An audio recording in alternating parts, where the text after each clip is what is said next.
नमस्ते। अ, आज मैं थोड़ा सा इशू में बोलना चाह रहा था।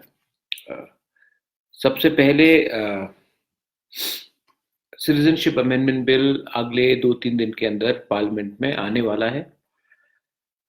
जो हमने विनती की थी with the home minister of India, अभी तक हमें खबर नहीं मिला है कि उन्होंने उस निवेदन को, जो हमने पॉइंट्स रखे हैं, उसमें उन्होंने क्या व्यूज रखे हैं। क्योंकि हमारा 4 या 5 पॉइंट्स था। एक था कि आप एडीसी को बाहर रखिए।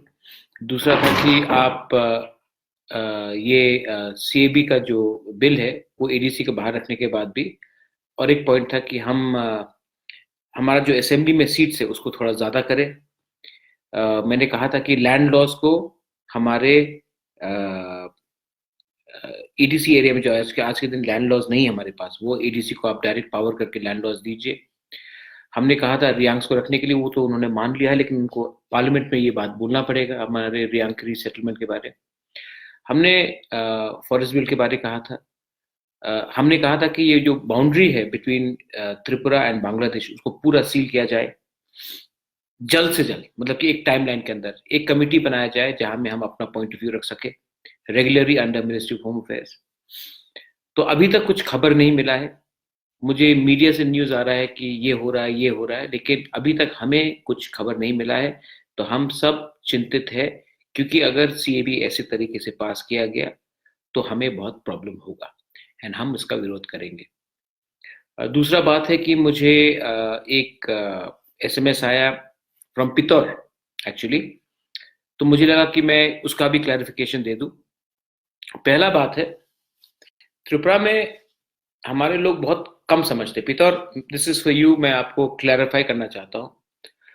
मैंने कहा है कि इस समय हमें एक आवाज में सीएबी के खिलाफ बोलना चाहिए। अगर आपको लगता है कि सिर्फ तिपरलैंड बोलने से सीएबी का प्रेशर खत्म हो जाएगा, तो ये गलत बात है। आपको तिपरलैंड डिमांड करना आप कीजिए, मैं इसका विरोध नहीं करूंगा।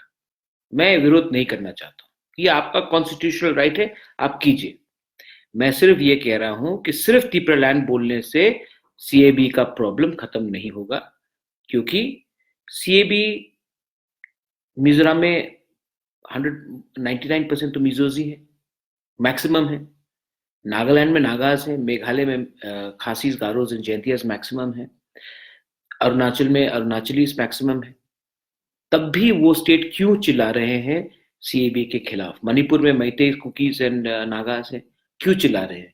क्योंकि वो भी जानते हैं कि एक अलग स्टेट बनने से, एक सीएबी जैसा बिल पास होने से उनके पॉपुलेशन को खतरा है। तो आप सीएबी और सेपरेट स्टेटहुड को इंटरलिंक मत कीजिए। आपको तिपरलैंड डिमांड करना है, आप कीजिए, लेकिन इस समय हमें कॉन्सेंट्रेट सिर्फ सीएबी में करना चाहिए। तिपरलैंड का खिलाफ अगर आपको पक्ष में बोलना, आप बोलिए। मैं आपको अपोज नहीं कर रहा हूं। ये क्लैरिफिकेशन था, मैं क्लैरिफाई करना चाहता हूं कि तिपरलैंड आने से सीएबी हमको कोई प्रॉब्लम नहीं होगा, ये कोई सोल्यूशन नहीं है। सीएबी आने से इस प्रेजेंट फॉर्म में हम सबको प्रॉब्लम है, इसी के लिए हमने इसका विरोध किया है। मैंने ये कहा था। ये आई होप मैंने ये बोलने के बाद आप समझ जाएंगे कि मैं क्या बोलना चाह रहा हूं। दूसरा बात है कि हमारे एमपी विश्वजीत दाईमारी ने कहा कि आप त्रिपुरा को यूनियन टेरिटरी बना दीजिए। मैं आपको एक बात बोलना चाहता हूं। ठीक है, यूनियन टेरिटरी बना दिया, चंडीगढ़ यूनियन टेरिटरी है, पौंडीचेरी है, दिल्ली भी है। सबसे पहले होम आपके पास नहीं है। कोई भी अगर आपके अंदर स्टेट में आना चाहे, आपके पास पुलिस का कंट्रोल नहीं है, आप रोक नहीं सकेंगे। सेकंड, अगर आप यूनियन टेरिटरी बन जाते हो तो आपको शायद, बहुत लोगों को जो मन में आता बोल लेते। एक कानून का किताब भी है। आज त्रिपुरा में हमारा रिजर्वेशन इंडिजिनस लोगों का 31% है। अगर सेंट्रल रिजर्वेशन पॉलिसी आता है, क्योंकि यूनियन टेरिटरी में स्टेट रिजर्वेशन पॉलिसी नहीं होगा, सेंट्रल रिजर्वेशन पॉलिसी होगा, तो हमारा जो रिजर्वेशन आज 31% है वो 7.5 में आ जाएगा। उस 7.5 में भी सिर्फ तिपरासा नहीं है, उसमें मेघालय के लोग आ सकते हैं, नागालैंड के लोग आ सकते हैं, अरुणाचल के आ सकते हैं, मणिपुर के ट्राइब से आ सकते हैं, आसाम के ट्राइब से आ सकते हैं, मिजोरम के ट्राइब से आ सकते हैं। इनफैक्ट जो ट्राइबल्स झारखंड में हैं, छत्तीसगढ़ में है, आंध्रा में है, पूरे इंडिया में है, वो भी ट्राइबल्स आकर हमारे 7.5% में वो नौकरी या शिक्षा का एजुकेशन ले सकते हैं, मतलब कि एडमिशन ले सकते हैं। तो यूनियन टेरिटरी कोई समाधान नहीं है। अगर आपको सेपरेट स्टेट डिमांड करना, आप कीजिए, वो आपका कॉन्स्टिट्यूशनल राइट है। मैं हमेशा बोलता हूं, जो भी जब किसी का टाइम तिपरा लैंड डिमांड करता, मैं बोलता हूं वो एंटी इंडिया नहीं है, ये कॉन्स्टिट्यूशनल राइट है, ये आपका डिमांड है, आप कीजिए, मैं विरोध नहीं करूंगा। और सीएबी में आप सीएबी को हमेशा आप मैंने क्या देखा है पिछले 15-20 दिन में, अमित शाह ने बुलाया, हम सीएबी के बारे में बात करने गए, विजय रामखोल ने बहुत अच्छे से बोला, पटल कन्या ने बहुत अच्छे से बोला, एंथनी देव बर्मा ने बहुत अच्छे से बोला, विश्वजीत कोलोई, सुनील देव बर्मा, त्रिपुरा स्टूडेंट फेडरेशन बहुत अच्छे से बोला, क्षत्रिय समाज ने बहुत अच्छे से बोला, इनफैक्ट अनिमेश ने बहुत अच्छे से बोला, टीला से अरूप देव बर्मा ने बहुत अच्छे से बोला, प्रोफेसर सुनील कोलोई ने बहुत अच्छे तरीके से बोला, मैंने बोला। अब हमने किस में बोला? हमने सिटीजनशिप अमेंडमेंट बिल के खिलाफ बोला। मैं क्लैरिफाई करना चाहता हूं, वहां में किसी ने तिपरा लैंड के बारे नहीं बोला, क्योंकि तिपरा लैंड डिस्कशन में था ही नहीं। मेवाड़ ने भी तिपरा लैंड के बारे नहीं बोला। मेवाड़ ने क्या बोला? उन्होंने अच्छे तरीके से बोला कि सीएबी हमें स्वीकार नहीं है, आप कट ऑफ डेट 2014 नहीं रख सकते। मेवाड़ ने बहुत अच्छे तरीके से बोला कि हम सीएबी के विरोध करते हैं।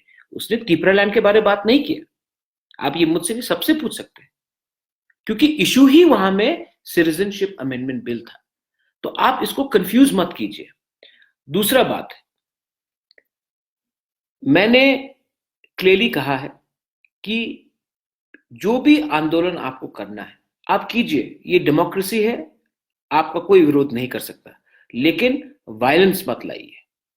Please do not indulge in violence, क्योंकि हमें पहले से कहा गया है, अरे ये त्रिपुरा लोग तो आतंकवादी है, ये लोग तो वायलेंट है।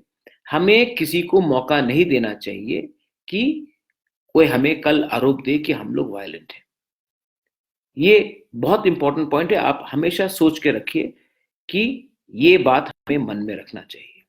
अब रहा बात पार्लियामेंट में, ट्यूसडे में आने का बात है, राज्यसभा में भी डिस्कस होगा। हमें क्या करना है? हम अनुरोध कर रहे हैं कि आज भी हमें हमारा जो दिल में दुख है आप समझिए, और अगर आपको सीएबी पास करना है तो हमारे एडीसी एरिया को आप बाहर रखिए। ये मेरा क्लियर डिमांड था। हमने कहा है कि हमारे जो तिपरासा लोग एडीसी के बाहर है उनका क्या होगा, उनके बारे में सोचिए। हमने कहा है कि असेंबली में 20 सीट काफी नहीं है हमारा, हमें ज्यादा सीट चाहिए। आप हमेशा बोलते हैं कि हो जाएगा, हमें चाहिए।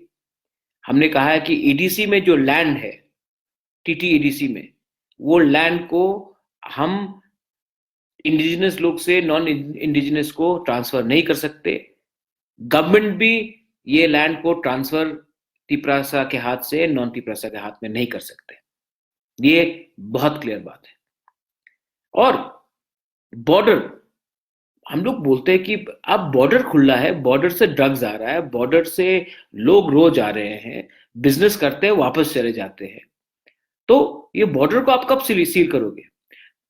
जब तक आप बॉर्डर को सील नहीं करोगे आप सीएपी को कैसा पास कर सकते हो? तो ये भी हमारा डिमांड था। और मैं आशा करता हूं कि ये जो कंफ्यूजन है फिर से, क्योंकि पितौर का मैसेज आया कि महाराज आपने हमारे खिलाफ बोला, आईपीएफटी के खिलाफ बोला। मैंने आईपीएफटी के खिलाफ नहीं बोला, मैंने सिर्फ ये कहा कि अलग स्टेट होने से सीएबी का समस्या नहीं खत्म होगा। अगर अलग स्टेट होने से सीएबी का समस्या खत्म होता तो मिजोरम, नागालैंड, मेघालय, मणिपुर, अरुणाचल प्रदेश आज प्रोटेस्ट नहीं करता, क्योंकि उनके पास भी अलग स्टेट है। लेकिन वो भी जानते हैं कि अगर सीएबी पास हुआ तो अलग स्टेट होने से कुछ मतलब नहीं रहता, क्योंकि कोई भी, ये गवर्नमेंट ऑफ इंडिया का रूल है, कोई भी कहीं जा सकता है। ये हमारा पॉइंट था। आई होप ये बात पूरा क्लैरिफाई हो गया है। इस समय मुझे आईपीएफटी से लड़ना नहीं है, आईपीएफटी को आईएनपीटी से लड़ना नहीं है, आईएनपीटी को टीपीएफ से लड़ना नहीं है, टीपीएफ को एनसीटी से नहीं लड़ना है, देबबर्मा को जमातिया से नहीं लड़ना है, जमातिया को रियांग से नहीं लड़ना है, रियांग को कॉलेज से नहीं लड़ना है। हमें सब एक होकर गवर्नमेंट ऑफ इंडिया के को एक सोच देना है कि ये बिल हमारे हित के खिलाफ है। अगर आप हमारे बारे में चिंता करते हैं तो पहले हमें आश्वासन दीजिए, हमें प्रोटेक्शन दीजिए। उसके बाद आपको अगर रखना भी है तो सिर्फ त्रिपुरा में हम नहीं रख सकते। आप गुजरात में बहुत जगह है, आप गुजरात में रखिए। महाराष्ट्र में बहुत जगह है, आप महाराष्ट्र में रखिए। बंगाल में ममता जी रख लेंगे, आप उत्तर प्रदेश में रख दीजिए, मध्य प्रदेश में रख दीजिए, कर्नाटका में रख दीजिए। त्रिपुरा में अब हम और किसी को नहीं रख सकते। ये मेरा क्लियर पॉइंट है। बेलाई बेलाई नो हम बाय। Thank you. खुलुंखा।